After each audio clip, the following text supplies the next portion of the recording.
Sveiki visi, su jumis vėl pasyvių pajamų fanas ir šiandien vėl naujas video.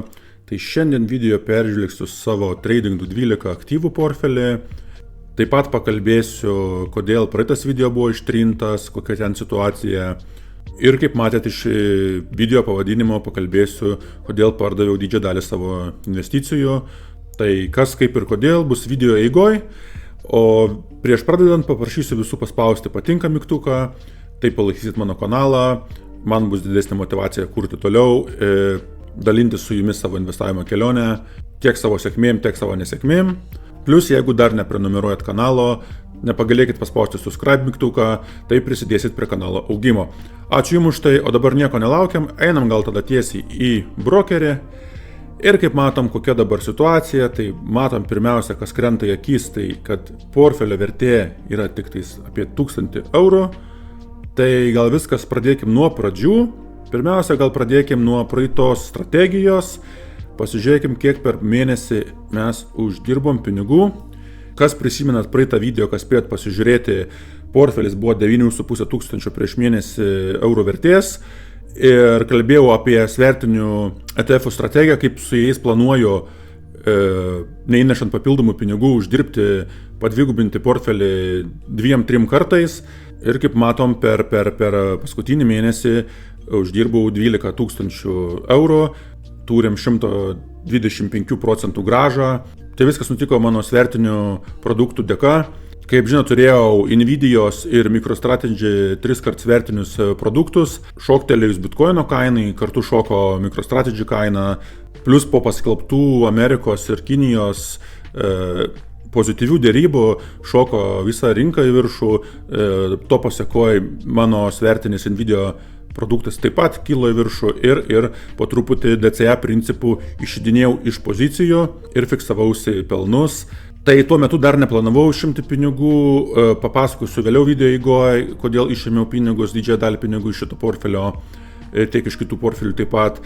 Bet pabaigiant temą, tai planas buvo pasiekus tiek Bitcoinui netoli savo all-time high kainos, tiek Nvidia atkilus iki savo visų laikų kainos, fiksuotis pelnus ir peralokoti tuos pinigus į saugesnės pozicijas. Taip tą ciklą užfiksuoti ir tuos pinigus, čia buvo beveik 2000, kaip matom, eurų, planavau toliau permesti į Google svertinį ETF-ą, nes manau, kad Google akcija yra dar šiek tiek nuvertinta ir tikrai jinai kils į viršų. Buvo planas dar didinti toliau portfelį. Kaip ir minėjau, praeitam ištrintam video planas buvo realiai per 24 mėnesius iš 10 tūkstančių padaryti 100 tūkstančių vertės portfelį, neįdedant papildomų pinigų. Tai dabar kas nutiko? Kodėl teko fiksuotis pelnus ir išimti didžiąją dalį portfelio? Tai kas mane sakat, žinot, kad esu procese pirkti naują būstą, praeitam video kažkuriam pasakoju, kad net daviau nemažą dalį depozito, pasirašiau sutartį naują būsto pirkimui, to pasekoju teko išimti dalį iš finansinės pagalbės pinigų, plus parduoti truputį savo turimą bitcoino. Viskas buvo kaip ir gerai, bet kad aš gaučiau naują būsto paskolą, turėjau automatiškai parduoti seną būstą, o senas būstas yra su paskola. Ir aišku, aš turėjau susiradęs pirkėjus, buvom pasirašę sutartį pirkimo ir jie buvo davę avansų, bet avansų buvo davę nedaug. Tai aš nieko kaip ir neįtariau, viskas tvarkoja, kadangi turėjau jau radęs savo būstų pirkėjus. Kaip ir minėjau, praeitam video susiradau savo naują būstą už gerą kainą, dar pasiderėjau, irgi pasirašiau sutartį, daviau nemažai avanso, nes naujas būstas yra daug brangesnis už mano seną būstą. Ir kas dabar nutiko paskutiniam dienom, paskutiniam savaitėm, tai esami mano būsto pirkėjai tiesiog dingo, jie atsisakė pirkimo. Kodėl tas įvyko, tai jie tiesiog akcentavo tai, kad jie nebegauna pinigų kažkaip, tai nebeturės iš ko pirkti. Be abejo, jų avansas duotas liko man, bet tai nebuvo didelė suma. Ir ko pasakoj, aš automatiškai, nes mano sutarties terminas baigėsi, likau pastatytas į tokią situaciją, kad arba aš turiu pats irgi prarasti savo duotą avansą savo naujam būsto pirkimui, arba bandyti pačiam kažkaip tai dengti būsto greitai paskolą ir tada tvarkyti savo būsimo būsto dokumentus. Tai va, tokia nemaloni situacija iš tikrųjų ir buvo nemažai streso. Tai šiuo momentu jau esu atsiskaitęs su savo senojo būsto kreditu, padengiau pardavęs visas akcijas, turimas paskolą, tai tikrai buvo nemaža dalis paskolos, teko didžiąją dalį savo investicijų parduoti, Taip, nuskambės tikrai prastai, bet nieko nepadarysi, toks gyvenimas. Kaip ir minėjau, šiam kanale dalinsiuos ne tik gerais dalykais, bet ir blogais dalykais. Rodau realius skaičius, realius portfelius, realias situacijas. Tai tenka man dabar keliam mėnesiam pasitraukti iš marketo, kadangi dabar esu pardavęs, jau atsiskaitęs su banku savo senąjį būstą, galiu imti automatiškai naują paskolą, tą ir dabar ir darau, tvarkysiuosi naujo būsto pirkimo dokumentus. Ko pasekoju, neskubant per keletą mėnesių tikiuosi parduoti savo senąjį būstą ir atgavęs pinigus vėl grįšiu į marketą. Tai va, tai nepergyvenkit, niekur nedingsiu, jeigu palaikysit, jeigu toliau seksit, toliau dalinsiuosi tą kelionę. Be abejo, portfeliai dabar yra drastiškai sumažėję, bet toliau darysiu kasmėnesinės apžvalgas, gal jų bus keliom apžvalgom mažiau, bet tikrai niekur nedingsiu. Ir kaip sakant, gavus vėl grynus pinigus, vėl lumsum strategiją, mesiu viską atgal į marketą ir grįšiu atgal į pozicijas. Tai va, tai tikiuosi supratot situaciją, paaiškinau. Teko kai kurias pozicijas Freedome parduoti į nuostolį, bet kadangi liko iš buvusių pirkėjų mano avansas, tai tas nuostolis, kaip sakant, kaip ir išėjau ant nulio, plus čia mano Trading 12 portfelį, kaip matom, tikrai turėjau uždirbų nemažai pinigų ir viskas gavosi kaip ir pozityviai kol kas. Be abejo, dabar prarandu porą mėnesių opportunity cost vadinamą tą galimybės kainą, kadangi nebūsiu markete, bet nieko nepadarysi, toks gyvenimas, tokios situacijos. O viską susitvarkius grįšiu, kaip sakant, su trenksmu. Tai va, tai dabar viską paaiškinus, kaip matom, liko apie 1000 eurų portfelį. Ką aš padariau, tai mano toliau tęsiu planą. Planas buvo tiesiog toliau sumesti pinigus į Google svertinį produktą ir kaip matom, nupirkau jį 33 vienetų su trupučiu. Dabar esu truputį minusą, nes po savaitgalio truputį rinkos pakrito, bet čia viskas tvarkoj. Šita pozicija bus truputį ilgesniam laikui, nes Google'as, manau, yra gan stabili kompanija, niekur nedings ir tikrai su laiku atkils. Ką dar darysiu, tai, kaip žinot, šitas portfelis yra aktyvaus valdymo, spekuliacinis, tai galima įti į mano stebėjimų sąrašą. Esu susidėjęs savo pagrindinės stebimas pozicijas, kaip matom čia. Ir tarp šitų pozicijų bandysim switchinti, kaip sakant, stipriai nukritus kažkuriai pozicijai, bandysim užeiti, iškeičiant vieną svertinį produktą į kitą, ar tiesiog nupirkus pačių tų akcijų grinų ir tarp jų switchinant. Ir tai bandysim, neįdedant pinigų, didinti šitą portfelį. Be abejo, vėl atgavus man pinigus, aš vėl kažkiek pinigų įdėsiu čia, bet manau, kad darysim įdomų eksperimentą, bandysim, neįdedant jokių papildomų pinigų, gal įmėsim dar kokį 1000 eurų čia, bus maždaug apie 2000 eurų vertės portfelis, bandysim su šita strategija, bandysiu jums parodyti, kaip galima aktyviai valdant uždirbti, susikurti, tarkim, vėl grįžti į 10 000 portfelio ribą. Tai manau visai bus įdomus eksperimentas, darysim kas mėnesį apžvalgas, kaip visada. Be abejo, pirmiausia bandysim grįžti vėl į 5000 zoną, tada bandysim, naudojant aktyvią strategiją, grįžti į 10 000 zoną ir taip toliau ir į viršų. Tai va, tai parašykite, ar įdomus eksperimentas, ar žiūrėsit, gal turit kitokių pasiūlymų, idėjų, galite parašyti, pakomentuoti. Šitas portfelis yra visada atviras visokiem pasiūlymam, jis yra eksperimentinis, jis yra labiausiai spekuliacinis ir jo tikslas, aišku, išgauti kuo didesnę grąžą. Tai va, šitą tam apkalbėjau, dabar tada pakalbėkim apie praeitą video ir kodėl jisai buvo ištrintas iš mano YouTube'o, tai irgi buvo nemaloni situacija, tai kas prisimenat, kas matėt video, buvo uždėjęs tokį gan intriguojantį pavadinimą, kaip aš planuoju paversti 10 000 portfelį į 100 000 portfelį per 24 mėnesius, neįdedant papildomų pinigų. Tai kažką matomai labai sutrigerino šitas pavadinimas, plus peržiūrėjus mano video kažkas nesutiko su mano nuomonė, su mano pozicijom, bet vietoj to, kad tarkim parašius kažkokią tai argumentuotą kritiką ar kažkokias pastabas, vietoj to žmogus pamatė, kad video prašyme buvau pamiršęs palikti disclaimerį, kad tai nėra investavimo patarimas ir tiesiog pasinaudojęs progą pareportino video ir video buvo ištrintas iš YouTube'o. Tai va, tai buvo šiek tiek ir mano klaidos, kad nesusižiūrėjau, keldamas disclaimerį visų, dabar viską kruopščiai susižiūriu. Ir kitas dalykas, ką norėjau pasakyti, tai visada yra laukiami komentarai, tiek geri, tiek blogi, be abejo, ta kritika turėtų būti argumentuota, Jeigu ateityje bus kažkokie tai neadekvatus komentarai, kažkokie įžeidimai, tai tikrai bus iš karto blokinima, trinami tokie žmonės, tokie komentarai ir nes visada atsiras žmonių, kuriem viskas netinka ir atsiras visą laiką žmonių, kuriem nori tos informacijos, įdomu stebėti portfelius, eksperimentus, nes viską darau grinais pavyzdžiais, o ne vien teorija tuščia, kaip dauguma kanalų daro. Tai va, tai tikiuosi tą dalyką įsiaiškinom, jeigu kažkas netinka, galit man asmeniškai parašyti, pasidiskutuosim, o tikriausiai pozicija buvo tokia, mano išsakytos mintis, su kuriuom tas žmogus ar keli žmonės, nežinau, nesutiko, tai kad aš kalbėjau, kad galima svertinių produktų pagalba, rinkom nukritus, jais pasinaudojus galima turėti 300, 500 ir daugiau procentų pelno.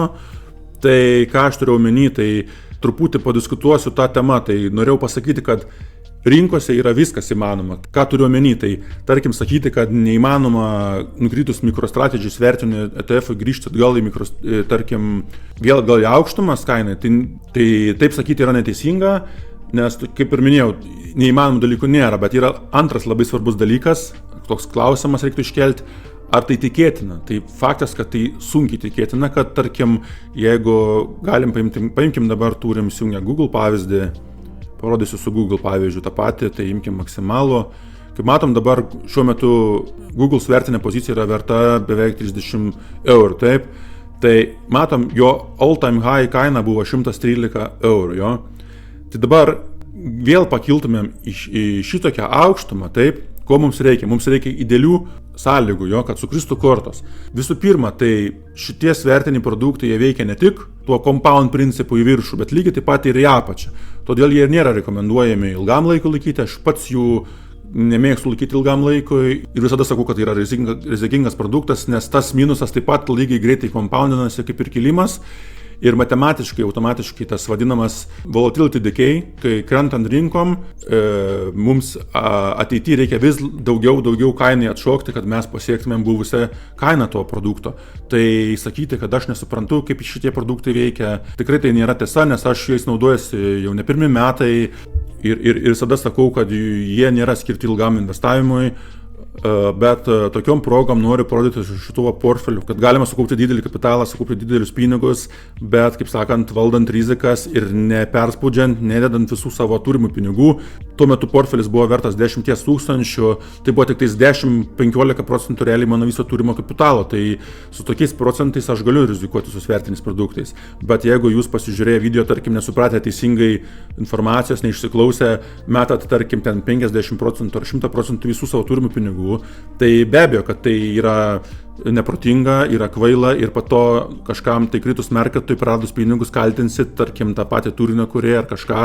Tai vėlgi grįžkim prie to dalyko, kad sakyti, kad neįmanoma atkilti, tai būtų kvaila, bet, kaip ir minėjau, antras svarbiausias klausimas, ar tikėtina, kad tai bus, tai tikriausiai, kad ne, nes tai, sakau, turi idealiai sukristi kortos, kas tas nutiktų, turėtų, tarkim, manau, būti porą didelių, vos ne God Candle vadinamų Google pozicijoje, Google akcijoje, tarkim, keletą ateinančių dienų, ten savaičių turėtų būti pastovus kilimas, turėtų būti dideli kainos šuoliai ir to pasisikoja, tada tikrai galėtumėm grįžti į, tarkim, kad ir 100 eurų zoną ar 70 eurų zoną gan per trumpą laiką.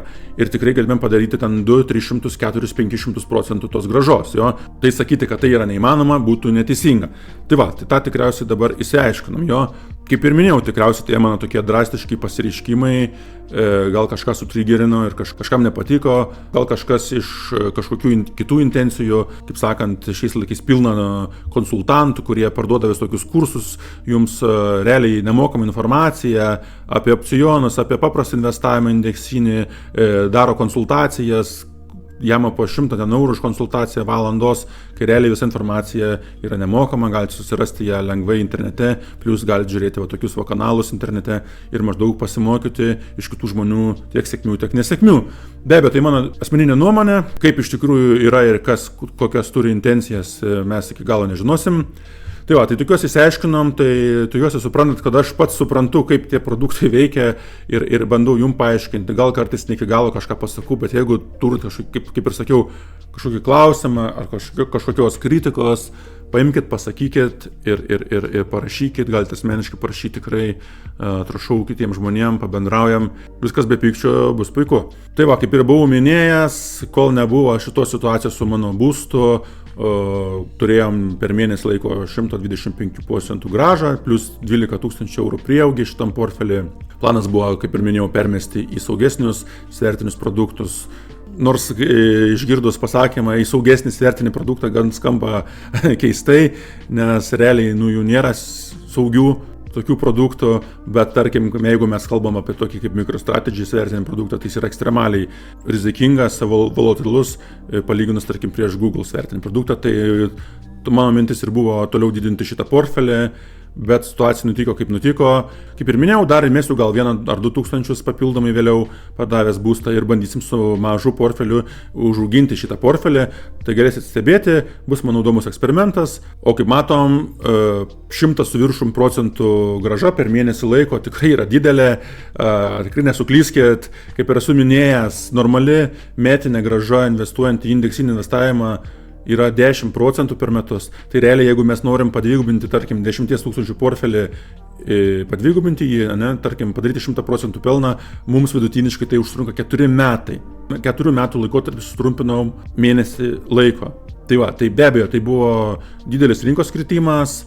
Šitie svertiniai produktai geriausiai veikia prie didesnių pakritimų, juos tada tikrai aš bandau agresyviai išnaudoti ir toliau, ką bandysim tikriausiai daryti, tai dar papildytą 1000 eurų galvoju, bandysim užpirkti paprastų pozicijų šitų augimo akcijų ir tarp jų, kaip minėjau, bandysim naudoti tą switchinimo strategiją, peršokant nuo vienos pozicijos į kitą ir bandysim didinti portfelius.